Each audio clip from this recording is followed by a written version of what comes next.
तो सांग मैंने आज जह्नी बाहर देखिकी चिंगुड़ी माछ को जगली चिंगुड़ी माछ आज आसलानी भाविली माछ नहला नाई चिंगुड़ी सुखुआ पकईकी जह्नी चिंगुड़ी सुखुआ आलू पकईकी करदा बढ़िया गोटे तरकारी। एबे परिबा सब कटा होईछि एबे दबा तेल हळदी लुण देकी आलूटा भाजी दबा।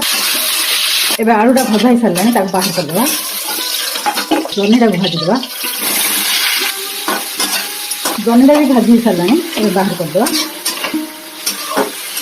आउ टिके तेल दे चिंगुड़ी सुखुआटा को मत भाजी एबे चिंगुड़ी मध्य भाजी सारानी ताको बाहर कर दबा।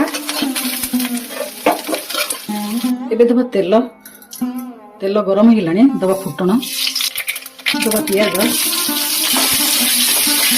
पियाज भाजी सारानी देदबा टमाटो एबे देदबा मसला बटा जीरा धनिया रसुण सोरिष लंका गुंड हळदी गुंड मसला गुंड मु सब मिसेकी ग्राइंडिंग कर देछि ताको देदबा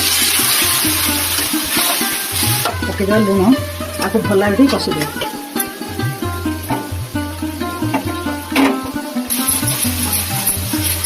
पकाइला पकेदबा धनिया आलू चिंगुटा मध्य पकेदबा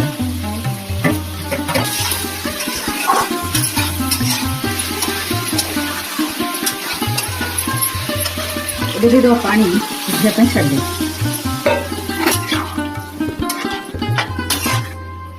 सिझिला तरकारीटा कलर देखु केते बढ़िया है कलरटा प्लेटिंग करदबा।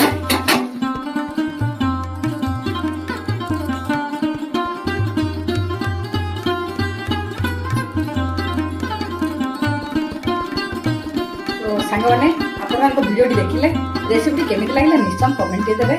आपण मानक पई म एते कष्ट करके गैस पाखरे खरा गरम रे ठिया की वीडियो बनाउची रेसिपी शूट करछि तथापि आपण माने ना वीडियो देखुछन्ती ना चैनल को सब्सक्राइब करछन्ती ना वीडियो भल लागे लाइक करछन्ती ना कमेंट करछन्ती।